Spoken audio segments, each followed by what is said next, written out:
Olá, pessoal. Olá, Pai Senhor. Graça e paz. Paz do Senhor. Paz do Senhor.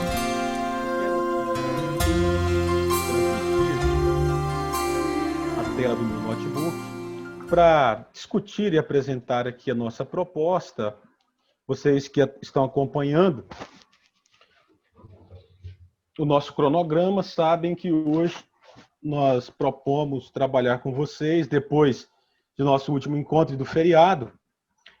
Trabalhamos em nosso último encontro o tema internacionalização dos direitos humanos e o pós-guerra. E hoje eu quero tangenciar o tema racismo, mas a partir... eu vou ampliar um pouco aqui a questão, vou tangenciar a ciência, o discurso científico e também a ficção, até chegar no lugar da fé.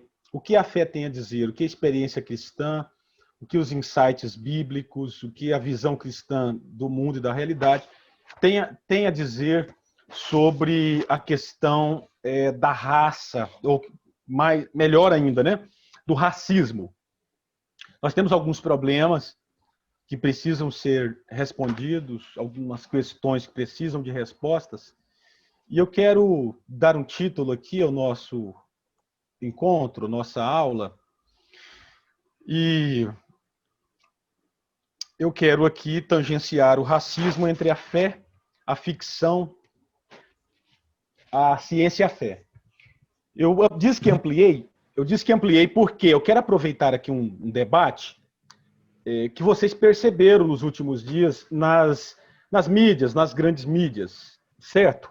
Então, no primeiro momento, eu não iria abordar o termo ficção, mas agora eu penso que é pertinente porque contextualiza o nosso debate. Então, planejo, discutir com vocês racismo entre a ficção, a ciência e a fé, tá bom? Olha só, pessoal. Vocês estão tendo acesso aí à minha tela? Sim, professor. Pois bem, vocês conhecem essa representação que eu trago de imediato, é uma imagem que é, claro, uma representação, diz respeito a um dos ícones norte-americanos no bojo das lutas, das campanhas, na luta pelos direitos civis, na década de 60. Nós temos aqui, então, a figura do reverendo Martin Luther King Jr., né? E eu quero tangenciar a questão porque nós, de certa forma, iremos focar aqui no bojo da década de 1960. É uma década de profundas interrogações, de efervescência, de debates e também época em que se vê o afloramento daquilo que hoje se conhece como as políticas da identidade, ou políticas das identidades. Há um jogo de identidades. O texto que está disponível na plataforma é de minha autoria. Eu solicito vocês que leiam esse texto. Está disponível e tem uma pequena atividade lá, porque vai ampliar um pouco, eu penso, e vai produzir algumas leituras que vai ampliar o debate, poderá ampliar o debate e iluminar, trazer um pouco mais de clareza, pelo menos eu penso, a questão. Eu quero aqui, não quero causar nenhum estranhamento, mas eu quero tangenciar o conceito de identidade, principalmente a partir dessa efervescência que se dá na década de 1960. Eu sei que talvez nenhum de vocês passaram, né, pela década de 60, a não ser Salomão. Salomão recua um pouco antes, um pouco mais. É, Salomão? Malandro. Sou novinho, rapaz. Ainda tô com um beicinho com mamãe e mamãe. Agora, uma coisa é certa. Todos vocês já ouviram e presenciaram nos últimos dias, desculpe a brincadeira aqui, mas sobre algo que se tornou comum e a grande mídia divulgou. E por isso eu quero tangenciar o tema política das identidades e quero também falar sobre ficção e racismo, porque o conceito a prática do racismo atravessa todas essas construções, inclusive permeia alguns artefatos culturais, como o cinema, por exemplo. Isso é óbvio. E tem algo emblemático aqui que foi alvo de algumas discussões nos últimos dias, já desde o mês de agosto, né? Então, desde o mês passado, no final de agosto, o passamento do ator hollywoodiano, ator afro-americano, o Chadwick Boseman. Então, a minha interrogação foi se vocês já ouviram falar do ator Chadwick Boseman. Um colega já respondeu que interpretava um dos heróis da Marvel, né? Que saiu da produção do Stan Lee, que é o Pantera Negra, que interpretou o personagem da Marvel, o personagem Pantera Negra. O ator, ele desenvolveu um tipo de câncer que afetou o cólon, né? E foi vítima, infelizmente, fatal desse terrível mal. Nós temos aqui, à minha esquerda, uma representação do ator hollywoodiano quando da interpretação do personagem, e vocês veem que ele está com o traje e aqui ele está fazendo um gesto. Não é? Então, seus antebraços estão na altura do dorso, do peito, e ele está cruzado. Se tornou emblemático, se tornou um símbolo, inclusive um símbolo político, um gesto político. Gente, isso aqui é muito importante. Não é à toa que o escritor francês dizia, né, interrogava, se a arte que imita a vida ou se a vida que imita a arte. Ele não sabe muito bem, né, quais os limites desta relação. Se a arte imita a vida, que é uma concepção aristotélica, né, ou se é a vida que imita a arte.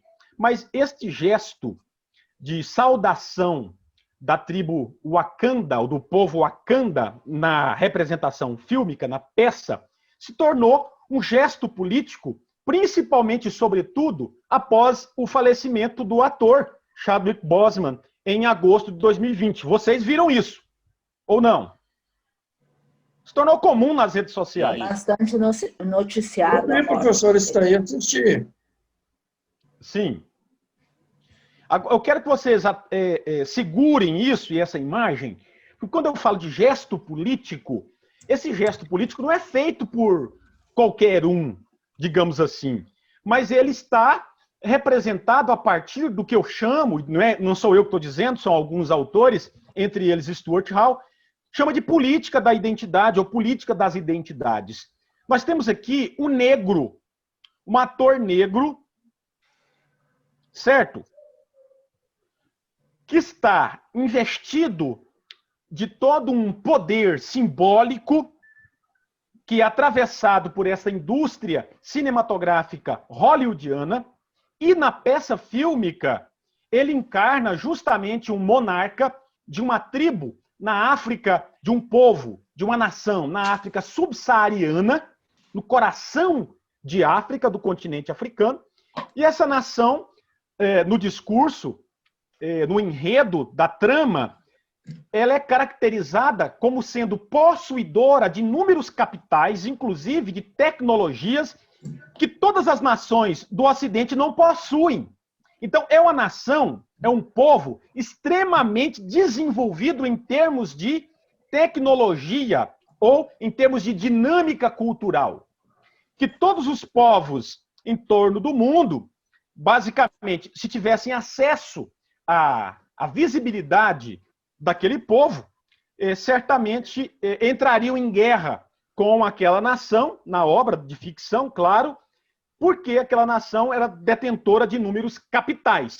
Bom, aqui nós temos um discurso que bebe nas mesmas fontes de um discurso etnocêntrico ou eurocêntrico que por muito tempo é reproduzido, que permeia esse discurso que é baseado e legitimado pela ciência, inclusive, mas por uma grande narrativa que legitima as políticas imperialistas e neocolonialistas ao longo dos séculos, principalmente do século XIX.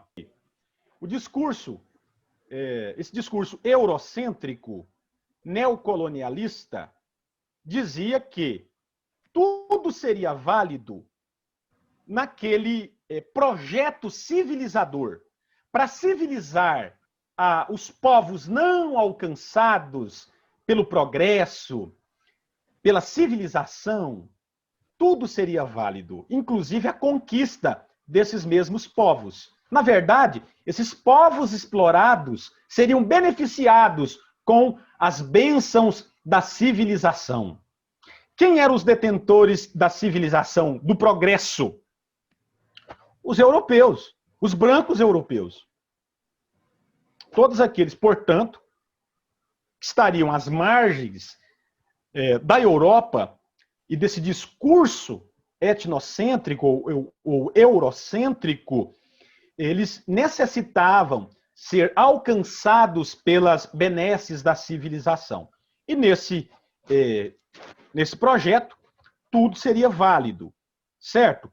Então, todos os povos que não tinham não apresentavam aquela mesma dinâmica cultural dos europeus, que serviu como padrão, eles eram reconhecidos pelo discurso eurocêntrico, etnocêntrico, como não civilizados, bárbaros. Então, é uma concepção antiga. E não só isso. Olha só, pessoal.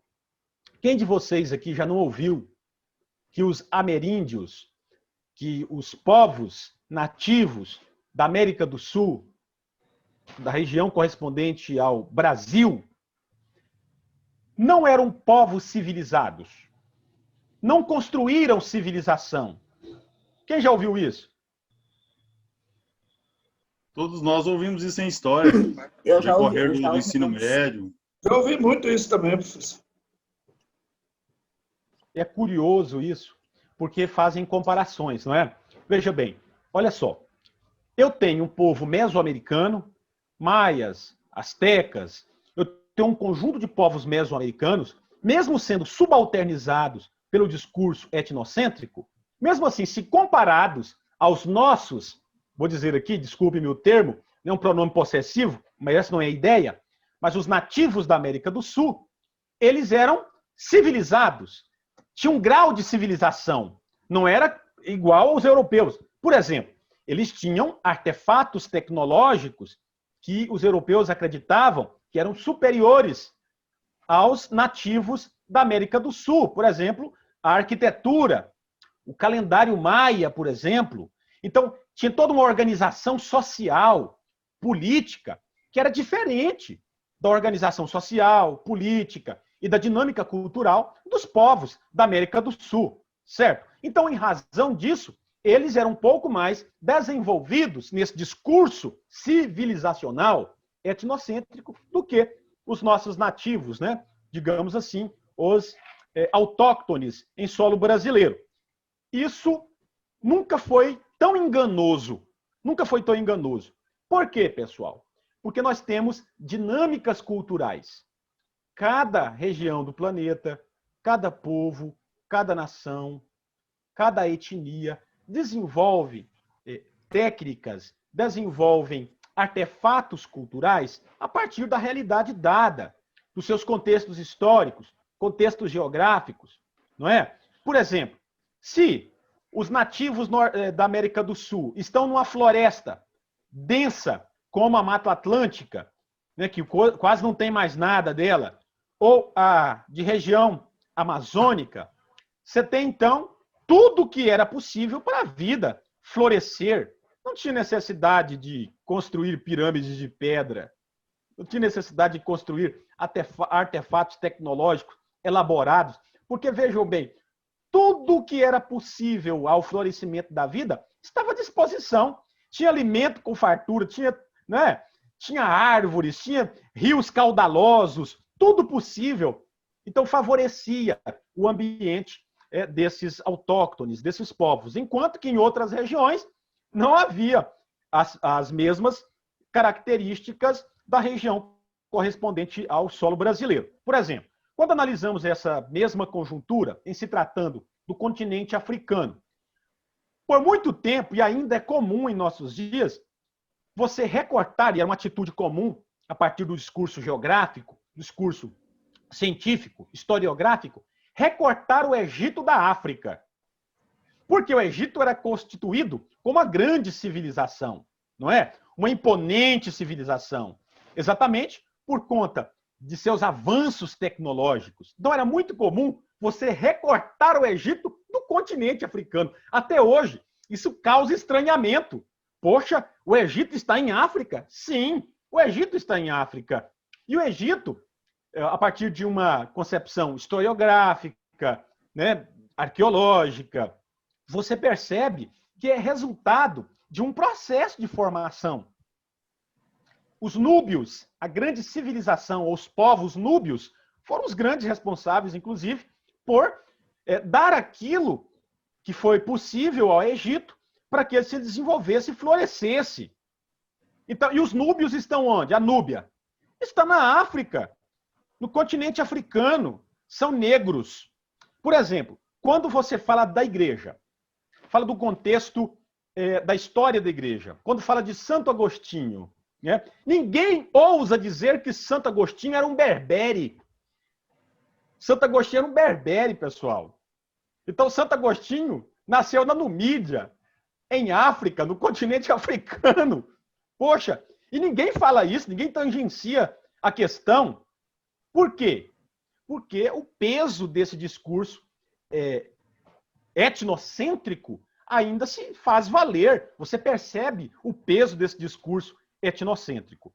E é nesse sentido que eu quero tangenciar um pouco com vocês aqui os significados dessa política da identidade. Como que há o surgimento de uma consciência política relacionada à identidade, mas, sobretudo, à cor da pele. A cor da pele. Aí esse gesto se torna um gesto político. Por quê? Vejam bem. Aí eu interrogo. Esse filme, essa peça, Pantera Negra, é apenas mais um blockbuster da Marvel? Sucesso de bilheteria? Não é. Olha só, onde foi parar o gesto político? Essa aqui é a Maria Júlia Coutinho, conhecida como Maju. Era a garota do tempo e ascendeu, né, no seu trabalho e agora é apresentadora oficial do maior, né, um dos maiores telejornais do país. Ela, né? Ela, Sim. né, professor Fábio? Exato. Então, olha só, ela está reproduzindo exatamente o gesto... Já caiu também, Silvana? Ué, hoje ela já não estava mais. Houve um problema aí com o Bolsonaro e hoje ela já não estava mais. Ela foi afastada. Que beleza. Então nós temos aqui mais que tudo pano de fundo para nossa aula. Olha só, olha o gesto político dela, né? É um gesto político. Ela reproduz aqui, na ocasião da divulgação do falecimento do ator hollywoodiano, e reproduz o mesmo gesto. Bom, por que eu tangencio aqui as políticas da identidade? Você percebe isso atravessado nas grandes mídias, né? E nesse caso, se tiver um vínculo com o afastamento da apresentadora com os assuntos do poder, isso se evidencia ainda de forma mais clara o jogo das identidades, a identidade enquanto um jogo político. Tá vendo? A identidade enquanto jogo político. Existe um jogo das identidades, pessoal. E qual que é o pano de fundo disso? Eu quero chegar a essa questão, porque tudo, em grande medida, está vinculado a um processo que se desenvolve no século XIX, obviamente, ganha corpo no início do século XX e toma forma emblemática a partir da década de 60. O que nós temos na década de 60? Veja bem, pessoal, o personagem criado... Stan Lee foi um dos coautores, né, que produziu aqui. Ele era roteirista, né, e se tornou uma figura emblemática na indústria cultural norte-americana. Esse personagem é criado, Pantera Negra, justamente em 1966. A década de 60 ela é especialmente importante, a partir de 1960, porque nós temos aqui, nessa conjuntura, aquilo que ficou conhecido como revolução cultural. Nessa disciplina, nós estamos estudando justamente alguns reflexos, alguns fenômenos que surgiram no pós-guerra. Não falei da Declaração Universal dos Direitos Humanos como resultado imediato das inquietações do pós-guerra? Lembram disso? Aqui, novamente, nós estamos na década de 60. Década de 60, há pouco tempo, nós temos o fim da chamada Segunda Grande Guerra Mundial. Nós temos um momento de relativa prosperidade no Ocidente, mas encabeçada por duas grandes potências que representam duas propostas de sociedade de mundo, uma encabeçada pelos Estados Unidos e outra pela União das Repúblicas Socialistas Soviéticas, certo? Nós temos, portanto, uma base que orienta as ações e a política de todo um bloco de nações lideradas pela União Soviética, que é o socialismo. Aí tem uma cultura no Brasil também, na década de 70, né, professor? Sim, aí nós temos nessa conjuntura o quê? Um período de relativa estabilidade conquistado pelos pais destes jovens nascidos no pós-guerra, aqueles que participaram da Segunda Grande Guerra Mundial, aqueles que agora conseguiram dar acesso a seus filhos a uma infinidade de bens de consumo e garantiram a eles acesso à universidade. Você tem agora, num contexto europeu, e principalmente americano, francês, né, entre outras potências, você tem agora um acesso aos processos educacionais a nível superior nunca experimentado em toda a história do Ocidente. Você tem muito jovem, um boom, uma explosão de nascimentos, não é, de crianças no pós-guerra garantido pela estabilidade, e eles agora estão lá, vinculados à universidade, ao pensamento, lendo, e é justamente nesse período que o mundo está bipolarizado. E você tem, inclusive, as chamadas, o novo imperialismo, o neocolonialismo, você tem a Guerra do Vietnã. Então, nessa conjuntura, e a partir desse fenômeno, você tem um conjunto de respostas que nasce no bojo da chamada revolução cultural, que é uma revolução causada por personagens, por sujeitos muito jovens. Muito jovens. Veja bem, e é nesse ponto que eu entro na questão da identidade, ou a identidade em questão. Eu trago um símbolo aqui, se vocês estiverem visualizando, é uma representação de uma jovem segurando uma carteira de identidade. Aqui tem uma assinatura, mas a imagem da jovem é proposital, ela não é nítida. Você não, é só um borramento, é uma sombra. Por que eu trouxe essa imagem como símbolo, como representação disso? Porque a identidade nesse período, a política da identidade surge. E a identidade surge como uma questão porque, segundo Stuart Hall, ela está em crise. Veja bem, e a identidade só entra em crise, só entra em questão, justamente porque a identidade está em crise. No momento anterior, era muito fácil, a partir dessa construção de Stuart Hall, conceber a identidade. Porque, segundo ele, a partir da identidade do iluminismo, o homem, ele, inclusive, é masculinizado, a identidade é masculina, né? O homem ele é sujeito absoluto. Né? O mundo é cognoscível e o homem é senhor de toda a realidade, ele absorve toda a realidade. A identidade é centrada, é unificada. Existe um centro onde se manifesta a identidade. Então, a identidade é monolítica. A identidade é rígida, é fixa. No momento seguinte, você tem agora um problema relacionado à identidade, que é o que Stuart Hall identifica aos tempos da pós-modernidade.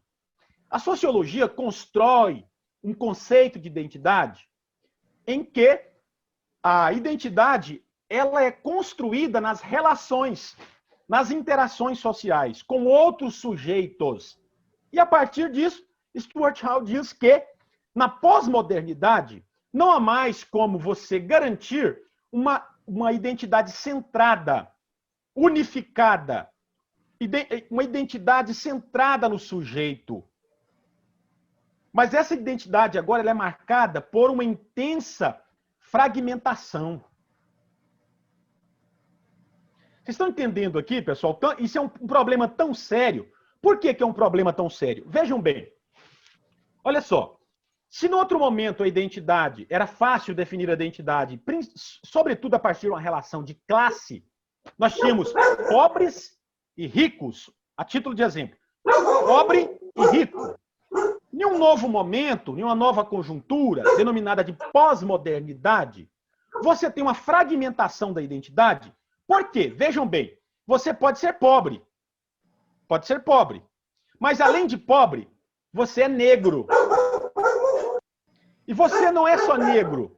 Além de negro, você pode ser pobre, negro ou negra, né? Porque é mulher. Então, a identidade agora, ela não é mais monolítica. Você pode ser pobre, mulher, negra e cristã. Ou pobre, mulher, negra, ou você tem uma adesão ao Islã, ou pertence, professa um culto de matriz africana. Então, você está entendendo? Tanto que é problemático a questão da identidade agora em um novo momento. Porque a identidade fragmentou é fragmentada. Demais, né, Fábio? Hã?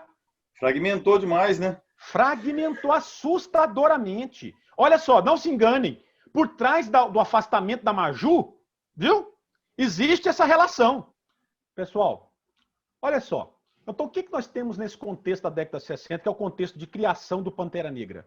Olha lá, Stan Lee produz o Pantera Negra, naquele contexto. Nós temos um ambiente de contestação. Nós temos a geração chamados Baby Boomers, não é? Que são a geração daqueles que eram filhos daquelas pessoas que saíram da Segunda Grande Guerra Mundial. Garantiram um estado de tranquilidade, de acesso a uma infinidade de bens de consumo e também aos processos educacionais, certo? São pessoas educadas. Você tem um aumento da chamada classe média no contexto europeu. Você tem agora uma infinidade de bens materiais, bens de consumo, que são apropriados por essa geração jovem e é apropriado de tal forma que se tornam objetos materiais da identidade. E é justamente aqui que surge, por exemplo, o blue jeans, a calça jeans. A calça jeans surge justamente nesse período, dentro das universidades norte-americanas, no uso apropriado dos jovens por aqueles que queriam se distanciar dos seus próprios pais. Marcava um corte identitário. A calça jeans, nessa conjuntura, se caracteriza como um elemento, um objeto material da identidade. Vocês sabiam disso? Não, professor. Também não sabia, não. Não tinha essa ideia.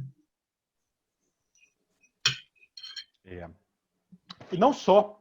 Você tem outras expressões culturais que estão relacionados à identidade. E não só em termos de objetos materiais, mas objetos imateriais. Professor, você tem a música, sim. Isso aí também se enquadra em nossa época, não? Saindo da década de 1960 para a nossa era aí do século, já que nós estamos vivendo, a qual os nossos jovens são muito caracterizados pela música que eles ouvem, ou até mesmo pelos seus vestuários, tatuagens, pinces, que a gente está até se acostumando já a ver dentro das nossas congregações, e N outras coisas, né? Seria uma ligação também com essa mudança de... Justamente. O pano de fundo é a década de 1960 com a chamada Revolução Cultural. A Revolução Cultural impactou de tal forma... Professor, mas essa revolução cultural, ela foi bastante vista, foi na década de 70. Ela iniciou na década de 60, porque eu sou aí eu nasci na década de 60. Na década de 70, eu vivi essa dita revolução. Eu vi assim coisas que faziam parte dessa revolução. Com certeza. O que eu estou dizendo aqui, Silvana, é que o marco cronológico é a década de 1960. Por quê? Nós temos aqui alguns fatos, alguns fenômenos que dão forma àquela década, que claro que se desdobra na década seguinte. Por exemplo, nós temos num contexto brasileiro, na década de 70, em 75, 1975, as Assembleias de Deus, a igreja, se manifestando numa espécie de retração comunitária, dando respostas à revolução cultural. Você tem a chamada Resolução de Santo André, que foi realizada uma convenção em Santo André em 1975, onde as Assembleias de Deus elaboram um documento formal, como voz da instituição, onde eles, de fato, se posicionam contra, vejam bem, o uso da televisão, a minissaia, a moda dos cabeludos, a musicalidade atravessada pelo rock and roll. Então, você tem nesse contexto, em 1975, uma resposta à Revolução Cultural. Tem muita gente que desconhece esses fenômenos e só simplesmente partem para o julgamento precipitado. Ah, como eles eram conservadores, retrógrados, mas eles desconhecem o contexto.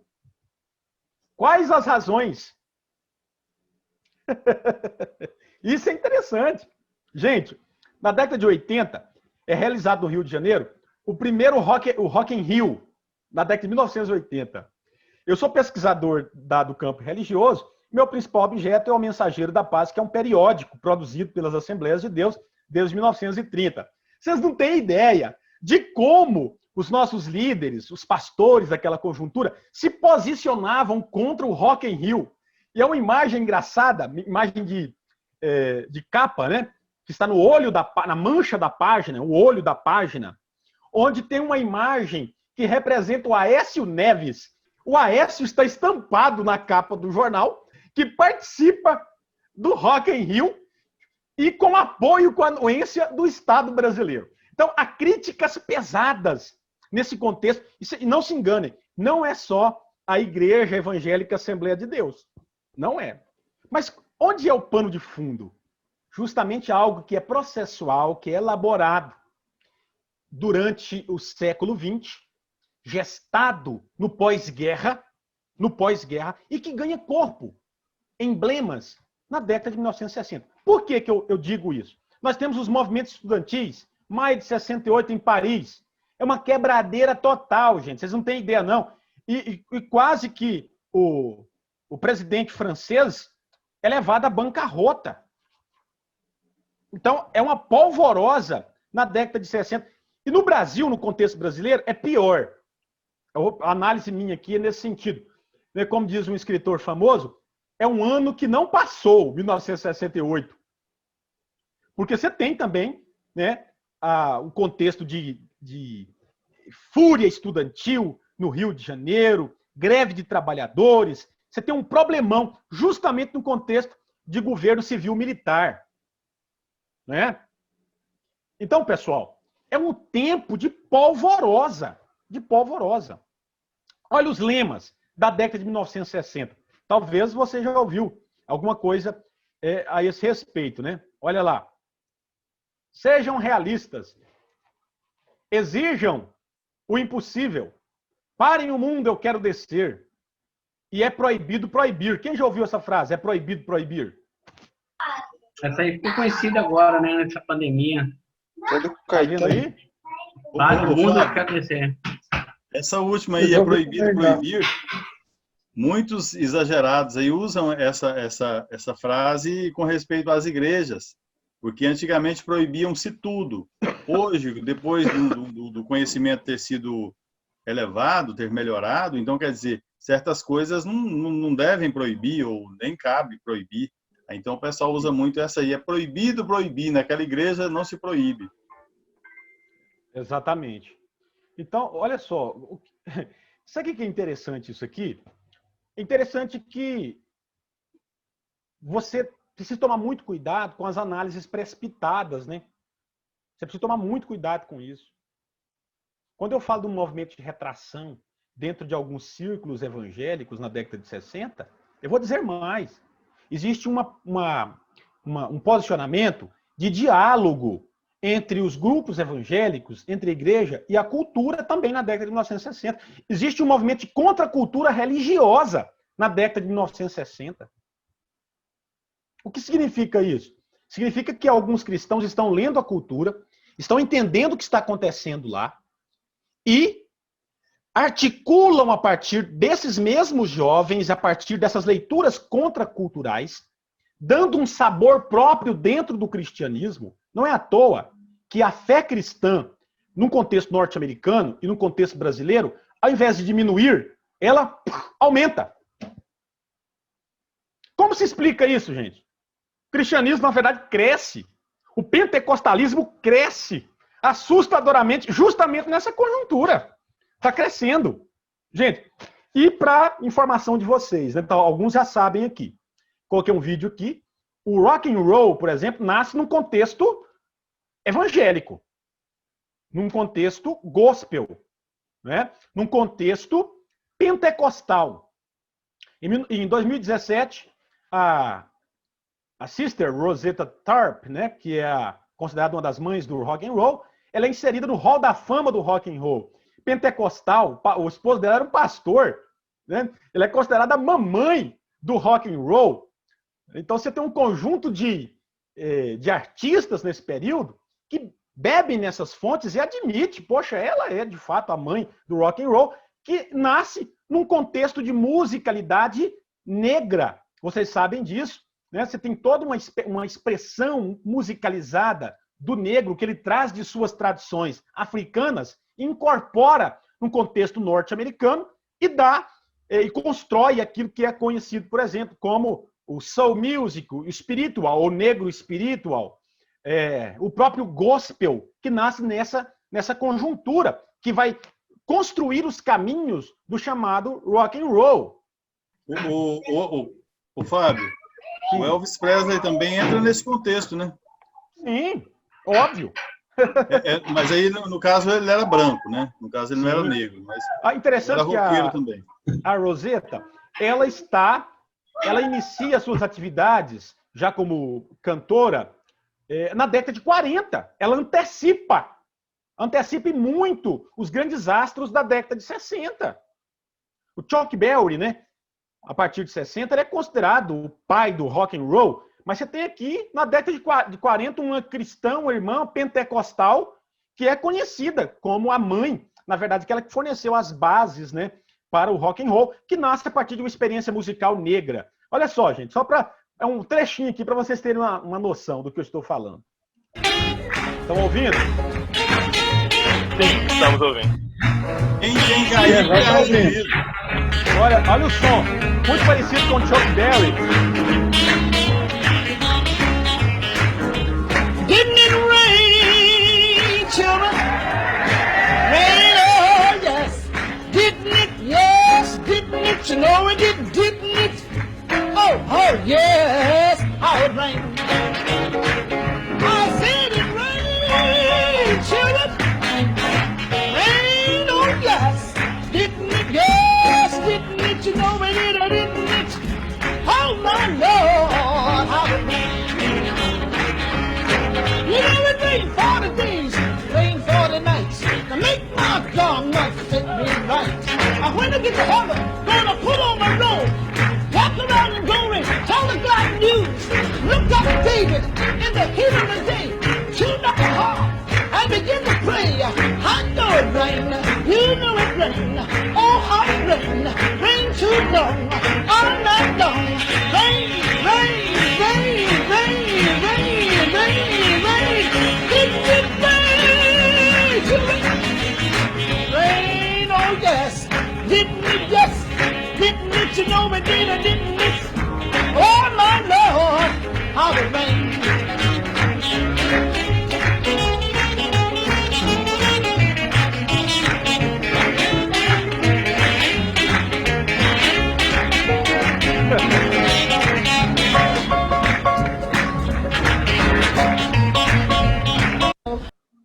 O que é interessante é que o que eu digo para vocês, a fé cristã, o cristianismo, algumas experiências cristãs, principalmente o pentecostalismo, está dialogando com a cultura.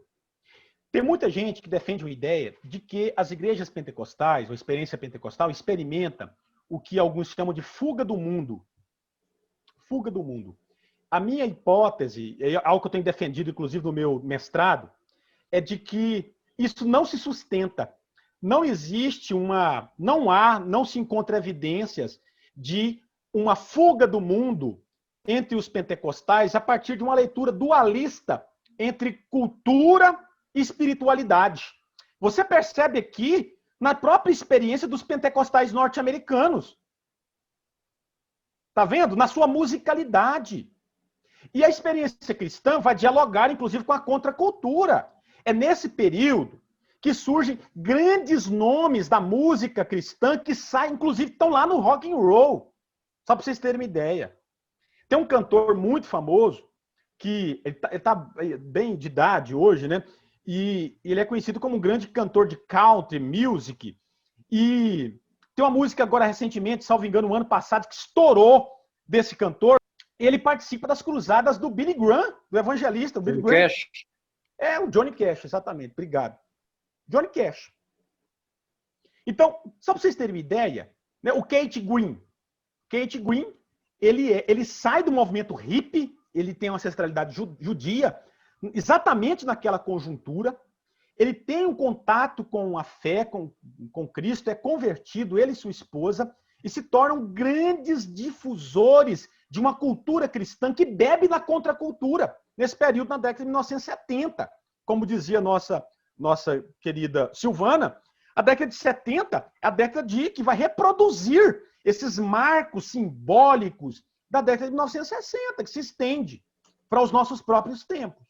Então, eu defendo a ideia de que no pentecostalismo não existe fuga do mundo.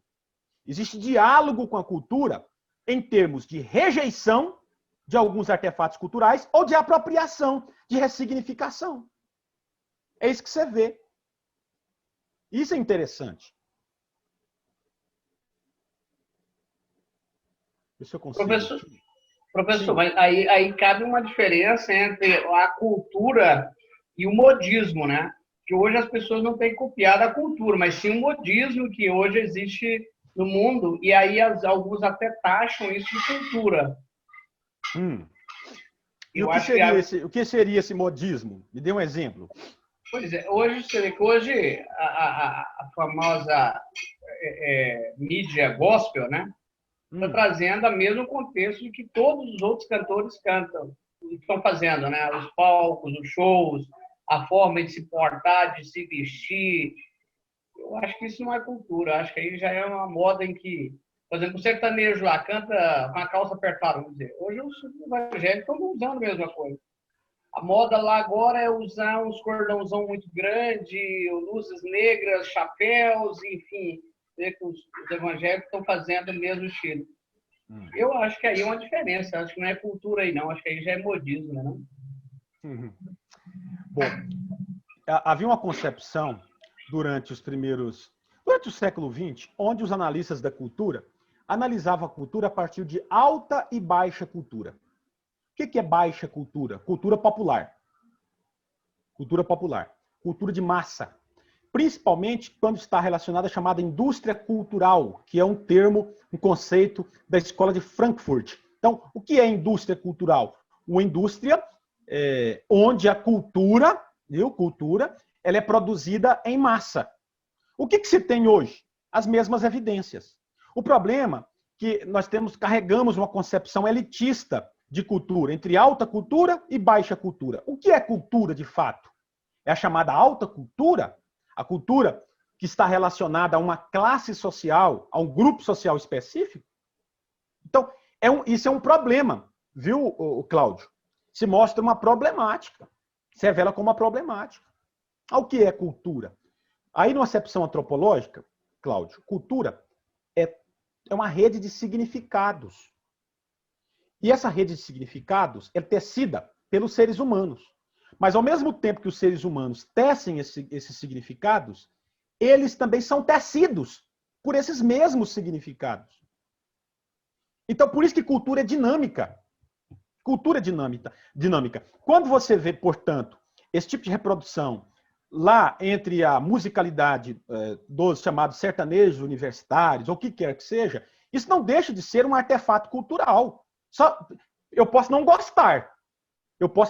Como eu não gosto desse estilo musical. Mas isso não elimina o fato de que é um artefato musical feito pela indústria da música. Você está entendendo? E é para consumo. E é feito para consumo. Por isso é cultura de massa. Bom, você tem naquela conjuntura, portanto, de efervescência cultural da década de 60, baby boomers, acesso aos processos educacionais, não é? Você tem agora o estado de bem-estar social, tem uma vida tranquila. Hippie, não se engane, movimento hippie. Os hippies, em grande medida, são os baby boomers que têm tudo. É uma classe média alta que tem acesso à educação e aos bens de consumo incalculáveis. Incalculáveis.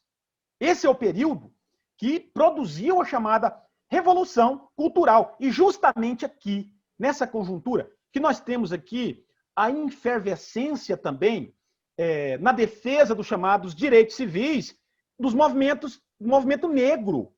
Você tem aqui os Black Panthers, né, Party, que é o movimento Pantera Negra, que inicialmente é um movimento que se coloca como resistência à violência policial contra os negros.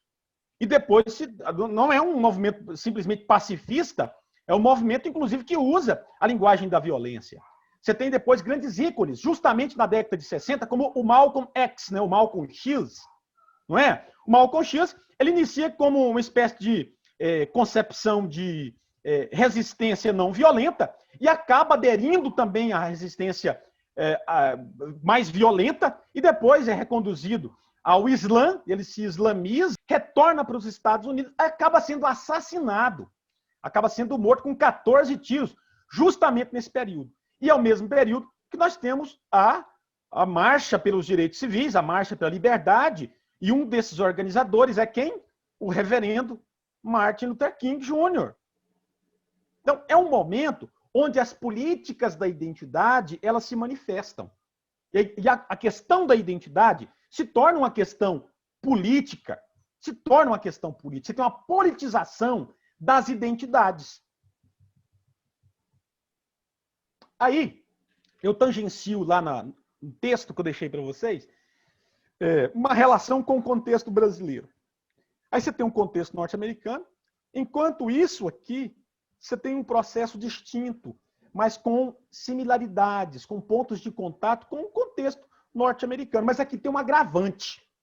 Qual é o agravante que eu já tangenciei com vocês aqui? O chamado mito da democracia racial. Por aqui, alguns têm em conta de que o racismo é uma página virada no contexto nacional. É uma página virada. Tudo isso levado a cabo e fomentado através do mito da democracia racial, que ocultava as assimetrias raciais, né? Aquilo que está relacionado ao racismo. Por que nós temos aqui um processo diferente? Veja bem, olha só, nós temos no bojo do regime escravocrata toda uma escravidão transatlântica, né? Então você tem um comércio transatlântico de seres humanos escravizados e que por aqui o Brasil é o último país do globo a abolir o regime de escravidão. Mas mesmo assim, com algumas especificidades, que dá aqui um contorno específico aos nossos contextos nacionais, ao nosso chão tupiniquim. Por quê? Veja bem, quando é que foi abolida nominalmente a escravatura? Não é 1888? Mas o comércio transatlântico, da escravidão do Atlântico Negro, ele é coibido em 1831. A Lei Feijó, do Padre Feijó. Só que isso não eliminou o comércio, porque fomentou um comércio interestadual, inclusive. E vocês acham, e eu interrogo, e vocês lerão no texto também, as bases, o que estava no fundo, sabe, da coibição, do cerceamento, do comércio transatlântico, do Atlântico Negro, eram fins humanitários? Eram causas humanitárias? Você acha que era causa humanitária? Eram em benefício lucros. dos fazendeiros, né? Hã? Eram humanitários para os lucros fazendeiros. em prol dos fazendeiros e dos portugueses que aqui viviam. E muito mais, pessoal, às vezes poucos sabem, por obra e graça da Inglaterra. Porque você tem toda uma política, um ideário inglês, né, que vem lá com John Locke, o chamado liberalismo. O liberalismo, as razões, vocês dizem acertadamente, são mais econômicas e não humanitárias. Não tinha nenhum objetivo humanitário. Nenhum objetivo humanitário. As razões eram econômicas, que chocavam com os interesses do liberalismo econômico inglês. Simples assim. Então a escravidão, o regime de escravidão, era uma pedra no sapato da Inglaterra. E a Inglaterra pressionou. Foi pressionando, pressionando aos poucos, até que conseguiu que nominalmente, legalmente, lá em 1800, olha só a distância, 1831, agora nós estamos em 1888. Mas sabe qual é a grande contradição aqui? Além de não ter um pano de fundo as causas humanitárias, mas ser de razão econômica, você tem um outro problema. Você tem realmente uma legislação que agora, nominalmente, materializa a liberdade dos ex-escravizados, os seres humanos em condição de escravidão, certo? Mas isso não lhes garante, em nenhum momento, condições de inserção na sociedade. Na verdade, você tem agora uma marginalização dupla do ex-escravizado. Porque além do estigma... Eu vejo assim, porque eles simplesmente deram a liberdade ao negro, mas não concederam a ele nenhuma condição de vida. Não tinha uma legislação que garantia alguma coisa para ele, não tinha nada. Inclusive, as colonizações do Sul, que poderiam ter colocado os ex-escravos lá, e colocaram simplesmente europeus. Acho que, não sei se você pode responder, para o quê? Para melhorar a cor? Claro, você tem uma política, desde o Império, de embranquecimento do Brasil. Mas você tem um outro problema aqui, que está relacionado ao estigma racial. Então, o negro ex-escravizado, em situação de escravidão, ele é duplamente estigmatizado. Primeiro, ele é estigmatizado por ser simplesmente negro, certo? E ele é estigmatizado também por ser pobre. Agora, além de ser negro, ele não tem condições mínimas de inserção na sociedade. Ele é duplamente marginalizado e estigmatizado. E o pior, o trabalho do negro é desqualificado. Por que o trabalho do negro é desqualificado? Nós trabalhamos na aula anterior. Né? Aquele dito popular que se é reproduzido até hoje. E você nem imagina o porquê que o Salomão acabou citando na última aula aqui. Quando o trabalho não é bem feito, é trabalho de... Porque é desqualificado. É desqualificado. Professor, o áudio falhou, viu? Nós não ouvimos essa última parte. Eu disse aqui que o trabalho do negro é desqualificado. Nós trabalhamos na aula anterior exatamente essa noção, essa representação que permeia os ditos populares, não é? Quando você diz que quando um trabalho é mal feito, ele é trabalho de negro. E é isso, isso é tão que ele é impregnado até entre os próprios negros. Sim. E isso essa fala hoje, né, professor? É uma fala muito, sei lá, impregnou a cultura, sabe? Exatamente. Então, gente, o que você tem aqui? A libertação, por si só, não garantiu liberdade, porque foram lançados, então, a própria sorte, sem garantias nenhuma ou condição de deserção social. Tá vendo que maldade? Isso foi de uma maldade absurda. Ô Fábio, sim. Até hoje, por exemplo, nós temos um quilombo em Goiás, em Cavalcante de Goiás, que há pouco tempo que chegou energia elétrica lá. E o problema diversas dos coisas é um que nós sério. temos aqui, eles não têm lá. Eu acredito, sim. Uma das minhas professoras, ela trabalha com os quilombolas. Ela investiga os quilombolas. Realmente. Então, pessoal, o que você tem a partir de então? Aquilo que você conhece como racismo estrutural. Você já ouviu falar disso, possivelmente, racismo estrutural. O que é o racismo estrutural?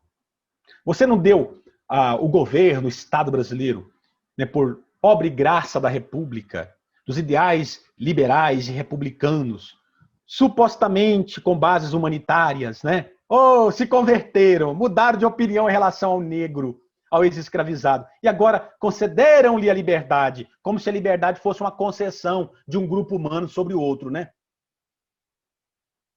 Obra e graça de europeu branco. Aí você tem o que se chama de racismo estrutural. O que é o racismo estrutural? O racismo que é legitimado, conduzido e reproduzido a partir das estruturas sociais. Você percebe isso nas estruturas sociais. Aí você interroga, é a interrogação que eu faço. As instituições sociais confabulam contra esse extrato social estigmatizado, que são os negros. As instituições sociais, elas confabulam contra esses extratos sociais, que são os negros. Bom, isso é muito claro na história do nosso país, gente. Muito claro. Porque, gente, lá em 1831, com a Lei Feijó, sabe aquela expressão para inglês ver? Sabe aquela expressão para inglês ver? Surgiu justamente nesse período, porque a legislação que proibiu o tráfico negreiro foi simplesmente para inglês ver. Nada mais. Por que o racismo ele é estrutural? Porque ele é levado a cabo, ele é ratificado, legitimado e reproduzido nas estruturas sociais. Quais são essas estruturas sociais? O próprio Estado. A própria legislação, a lei. Vamos lá? A escola, a educação. Por muito tempo, nós estamos falando no contexto brasileiro. Em 1906, eu tenho um documento que eu trabalho com ele, 1916, você tem dados da educação do Brasil em 1906 que era pior do que grande parte dos países da América Latina. Você tinha, então, uma população majoritariamente analfabeta, mais de 70%, quase 80% da população analfabeta. 80%. E desses 80%, me diga, quais negros eram alfabetizados? Quer dizer, nenhum. Pouquíssimos, nem entra no cômputo. Então, o que você tem? Você tem uma estrutura que legitima e reproduz as desigualdades. Olha só, o Bourdieu, que é um sociólogo que eu trabalho com ele, o Pierre Bourdieu, ele diz exatamente isso. Olha, a escola, ela é reprodutora, a educação, o sistema educacional, ela é reprodutora das desigualdades sociais.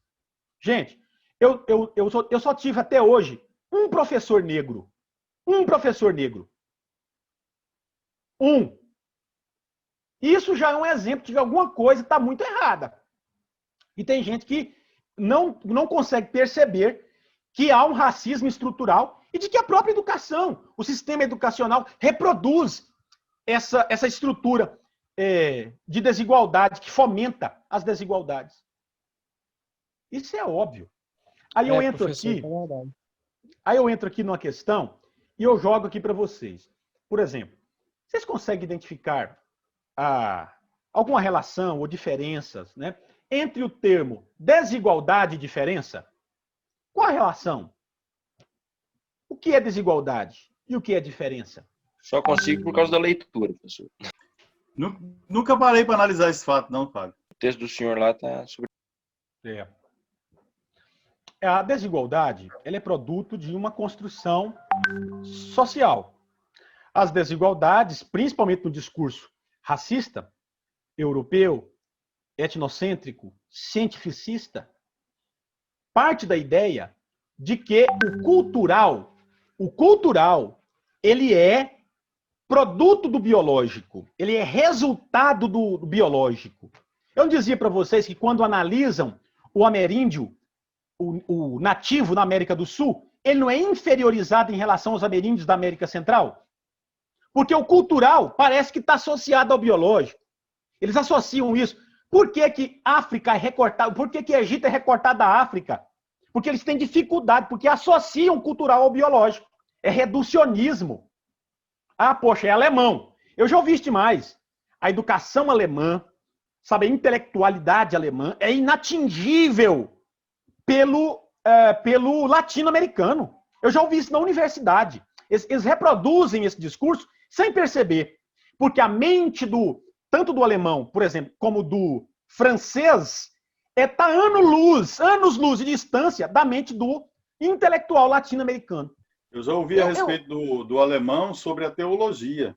Que a teologia alemã está muito na frente da teologia brasileira. Não se engane, por trás desse tipo de discurso, dessa afirmação, existe uma lógica que reproduz exatamente essas assimetrias aqui, ó, relacionadas às desigualdades que são socialmente construídas e são veiculadas nos discursos. E você e eu, nós compramos exatamente esse discurso. Qual que é a língua culta? A língua culta é o alemão. A língua culta é o francês. O português, meu irmão, é língua de periferia. E outra coisa, toda a ciência, o discurso científico é construído a partir desse lugar de fala. A epísteme, o programa epistemológico, ou seja, a produção do discurso científico, está veiculado hoje em quais línguas? Em inglês, francês e alemão. Inglês. Por que você, nos seus trabalhos acadêmicos, nós somos obrigados a colocar lá um resumo, um abstract, em inglês? Você acha que o norte-americano, quando constrói uma dissertação, um artigo, vai colocar lá resumo em língua portuguesa? Eu desconheço um só trabalho em língua inglesa que o resumo, o abstract, é em língua portuguesa. Está escrito resumo. Pois é, professor, eu nunca entendi isso também. Eu ficava sem entender. Para que essa bobeira de abstract? Nós reproduzimos sem saber. E a universidade, deixa eu falar para você que a educação, ela é promotora dessas desigualdades. A epísteme, a produção do saber, do conhecimento, é estrangeiro. Você tem uma valorização, por exemplo, do elemento nacional. O intelectual, o brasileiro é tão ruim, mas tão ruim, que seu intelectual não chega aos pés do intelectual norte-americano, britânico, europeu, francês ou alemão, o que quer que seja. É incrível isso. Né? Professor, mas isso é medido quando eu olho daqui para lá. Será que os que estão lá conseguiriam olhar da mesma forma e entender que eles são tão quanto os sul-americanos, enfim? Na verdade, esse discurso não fomos nós, os brasileiros, que criamos. É um discurso etnocêntrico, europeu. Os viajantes, quando vinham para cá, europeus, e faziam relatos do Brasil, faziam exatamente isso. A ideia de brasileiro como malandro, como preguiçoso e não dado ao trabalho, por exemplo, é um estigma que nos foi impingido pelo discurso europeu, etnocêntrico. Não fomos nós que construímos esse discurso. O problema é que nós nos apropriamos e reproduzimos esse discurso. Nós reproduzimos o discurso. Aí, pessoal, para finalizar, que é aqui o clímax da minha reflexão, eu prometo, né, é uma promessa minha aqui, de fazer uma abordagem, fazer uma leitura bíblica sobre essas relações. Está lá no meu texto. Vocês que leram sabem das conclusões que cheguei. Olha lá. Nessa abordagem bíblica, a classificação de seres humanos como inferiores parte de uma constatação curiosa, uma tentativa de nos desumanizar. Primeiro ponto. Uma proposta de eliminação da própria imago Dei. Logo, vejam bem, quanto mais desumanos, menos parecidos com Deus. Olha só o problemão que nós temos aqui. Toda atitude de classificação visando o demérito de nossos pares, aquele é inferior por causa da língua, aquele é inferior por causa da sua constituição biológica, a cor da pele, parte das atitudes de um coração em revolta. Porque, no fundo, olha só o problemão, a queda seria a origem das desigualdades e não das diferenças.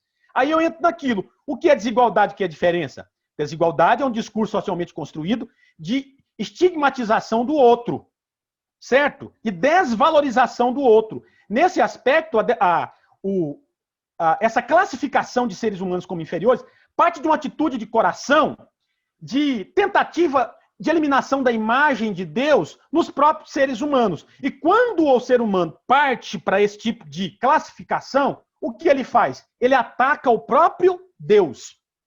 No fundo, é uma revolta contra o próprio Deus. Mas quanto às diferenças? As diferenças, elas se percebem como algo meritoso, como algo positivo. As diferenças enriquecem as nossas relações, porque a diferença, ela é parte constitutiva de toda a criação de Deus, gente. Toda a criação de Deus. Por quê? Aí eu parto de uma ideia, eu tenho partido de uma ideia, de que toda a criação reflete a própria Trindade, que é unidade na diversidade. Tá vendo aí? A criação é trinitária. Apresenta-se como unidade na diversidade. Toda a criação, portanto, seria um espelho, como dizia Calvino, refletindo a glória de Deus. Olha o que ele diz aqui, lá nas Institutas, no livro 1. Para onde quer que lancemos os olhos, não há uma pequenina parte do mundo na qual não irrompam ao menos algumas centelhas da sua glória. Tá vendo, pessoal?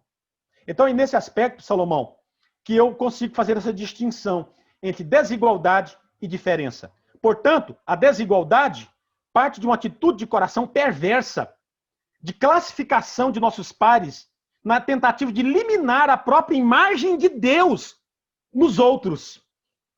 E talvez em nós mesmos. Porque à medida que descemos, tá vendo aqui, ó, à medida que descemos, não há significado em nossa constituição, em nossa identidade. É nesse sentido que a identidade do ser humano, enquanto imagem e semelhança de Deus, depende unicamente de uma só relação dialógica. Quem sou eu? Depende em grande medida de quem é Deus. E eu só sou alguma coisa, só sou o que sou, porque justamente eu fui criado à imagem e semelhança de Deus. Então você tem aqui um problema teológico seríssimo. Então, numa perspectiva teológica e bíblica, o que é o racismo? A negação da imagem de Deus, ou a desfeita dela, desvalorização dela. Você tem Gênesis capítulo 9, versículo 6, o Senhor trazendo uma advertência para aquela sociedade antiga. E dizia o seguinte, instituindo a pena de morte, né? Cerceando a violência, controle sobre a violência. O Senhor dizia, o sangue do homem será exigido pelo próprio homem. Porque todo ataque ao ser humano, à vida do homem, é um ataque à própria imagem de Deus. Não sou eu que estou dizendo, não. O registro canônico. Gênesis capítulo 9, versículo 6. Portanto, toda restrição, controle divino sobre a violência humana tem um sentido. Qual que é o sentido? Preservar. Preservar a vida. Que, em última instância, tem uma relação dialógica, a vida humana. Porque o homem, a mulher, o ser humano, é o que é em relação à imagem de Deus que ele foi feito e criado.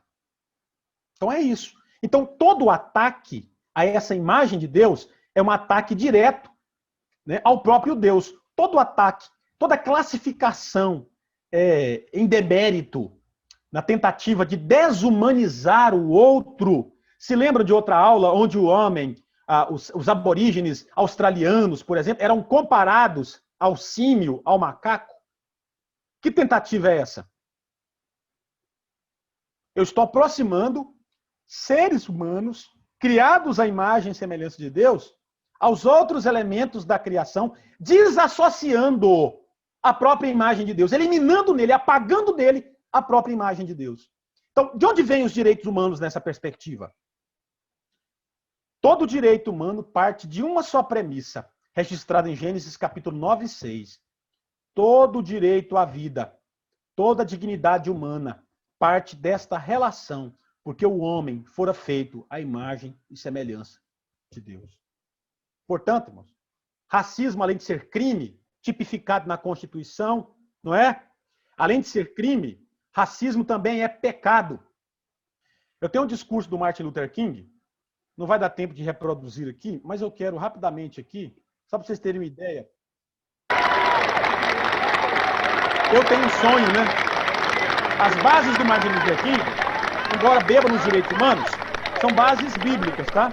Ele vai tangificar a criação do homem, a imagem e semelhança de Deus. Estão ouvindo?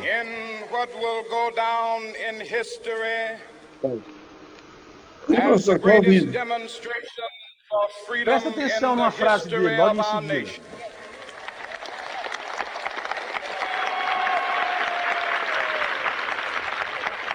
Em 1963. 50 years ago, a great American in whose symbolic shadow we stand today signed the Emancipation Proclamation.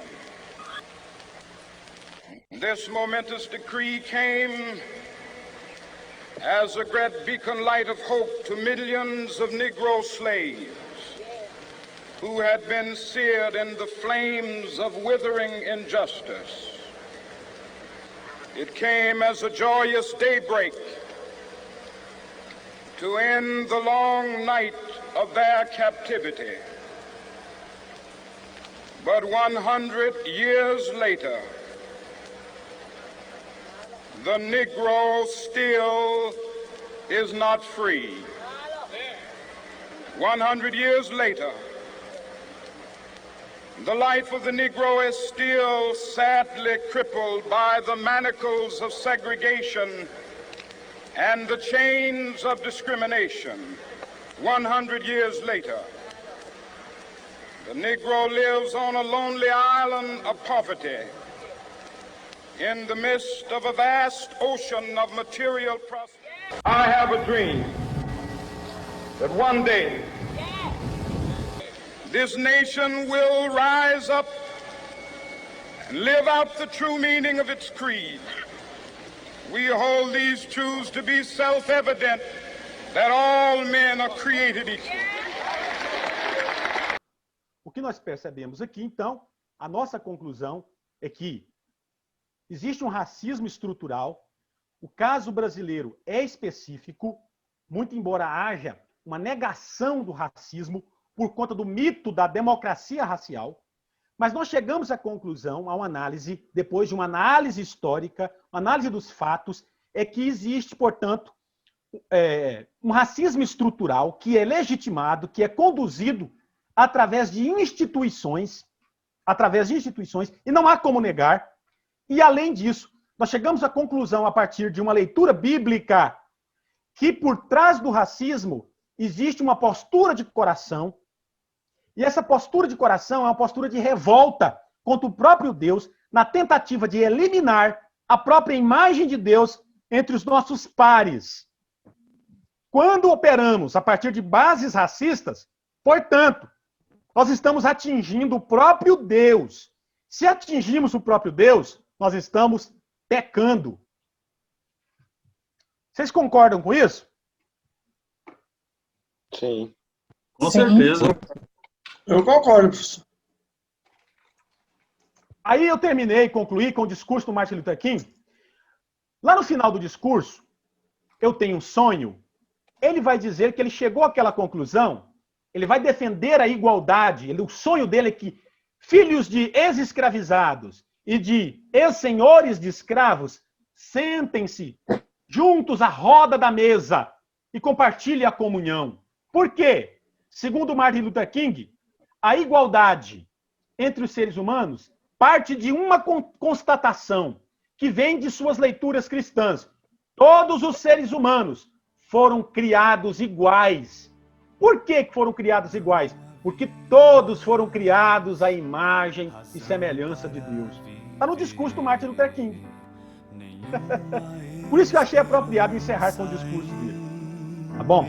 Nós tivemos entre nós aqui, então, 17 colegas participando conosco. Né? Muito bem.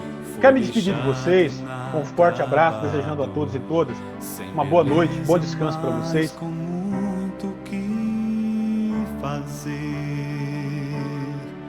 quando alguém se mostrou interessado nesta obra e com muito amor me tocou.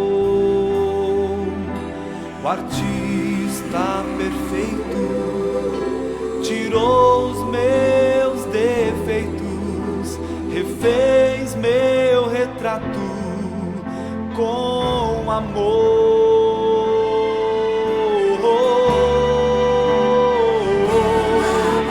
A mão que refez meu retrato